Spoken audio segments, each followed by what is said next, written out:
votre profession de foi et vous parlez de tirage au sort. Alors, la notion n'est pas claire pour moi, c'est-à-dire dans quel cadre vous voulez faire des tirages au sort et pour quelle raison? Alors, le tirage au sort, c'est quelque chose qui est très utile en démocratie. Donc, c'est une des notions premières de démocratie. Ce qui représente le mieux le peuple, c'est les personnes tirées au sort. Qu'on soit 100 000 ou 50 tirés au sort, généralement, on devra avoir les mêmes idées dans la même proportion. Le fait est que avec un tirage au sort, on évite de poser des questions à 100 000 personnes, et donc on peut en prendre une petite partie qui vont donc étudier une question en profondeur, de A à Z.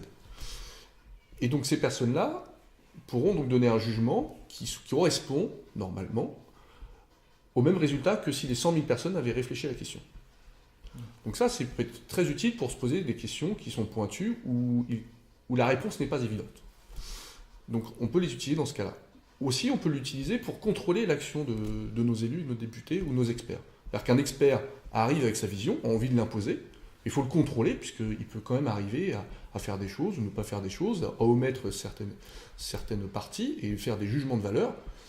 Et les personnes qui sont tirées au sort sont là avec leur bienveillance pour vérifier que le débat a lieu correctement et que la conclusion est bien la bonne et que le travail a été fait comme il faut. D'accord. Et quels sont leurs outils à ces personnes pour donc gérer les informations amenées par les experts?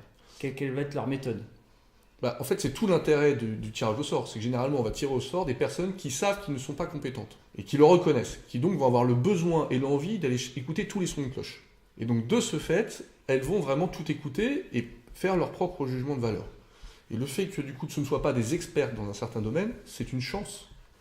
Plus que de voir quelqu'un qui impose son idée avec son vision, parce que c'est son périmètre, puisqu'il est issu d'une famille qui est confrontée par la problématique et qui ne voit qu'une partie de l'histoire. Voilà. Donc l'objectif, c'est vraiment ça. Et donc, quels sont les moyens qui sont mis aux personnes qui sont tirées au sort? Dans le cas où nous gagnerons notre élection, après donc, le 18 juin, le député dispose de moyens pour embaucher des assistants. Donc après, il y a des choses qui pourront être réfléchies ensemble sur comment est-ce qu'on fait pour que la personne qui soit tirée au sort soit d'accord pour faire ce travail. Mais ce travail est limité dans le temps, peut être limité à une problématique, et donc c'est quelque chose qui peut se faire beaucoup plus facilement que d'arriver en train de dire « j'ai envie de répondre à toutes les problématiques qui existent ». Et ce tirage au sort a lieu parmi quelle partie de la population? Alors dans notre programme, ce qu'on prévoit de faire, c'est donc une réunion tous les mois. Dans cette réunion mensuelle, on expliquera tout ce qu'on a fait, on rendra des comptes, on échangera avec les concitoyens, et on tirera au sort une personne pour contrôler l'activité du député, justement pour faire partie de ce comité de suivi et vérifier que tout ce qui est pris comme décision et ce qui a été fait est cohérent.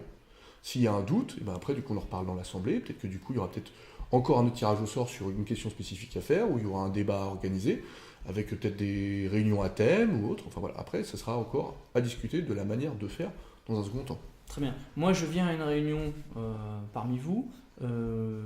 J'ai envie d'exposer certaines idées.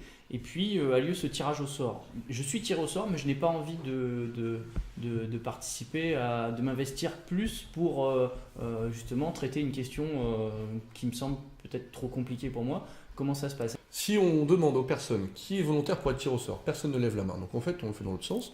On tire la personne au sort et on fait acceptez-vous oui ou non. Si la personne refuse, on en tire une autre. Quoi qu'il arrive. Donc c'est peut-être que le cadre de formation, d'accompagnement, où la mission n'est pas claire, trop compliquée, ou a besoin d'un accompagnement, qui est à préciser justement.